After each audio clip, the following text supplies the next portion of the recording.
अस्सलाम वालेकुम नाज़रीन, मौसम के हवाले से ख़बर शेयर कयूं था। सिंध के मुख्तलिफ़ शहरन में किथे हल्की तो किथे तेज़ बरसात। गर्मी जो ज़ोर घटिजी वियो। कराची में सख्त गर्मी का पोइ ककर वसी पिया।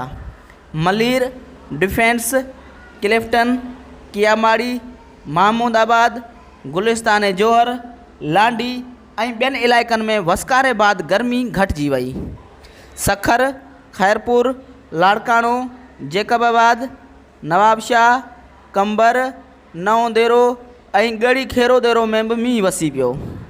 पटरीदन, बांदी, खानपुर, मनाड़ो, कांदरा, कंडियारो, नारो, बडरा, कुंभ, डोकरी, भानसईदाबाद, रानीपुर, ओबावड़ो, मेहड़, मदेजी, मोहनजोदड़ो, मिठियाणी, मटियारी, ठुल, सराड़ी, पनो आकिल, खानवाण, मेरापुर, मीरपुर बुरड़ो, नौशारो फिरोज़, कोट डीजी, ठेड़ी, बबरलेव, शदादकोट, पटीदन ऐं ॿियनि इलाइक़नि में भी बरसात। मौसम खुशगवार थी वई। वधिक अपडेट के लिए ॾिसंदा रहो असांजे YouTube चैनल के।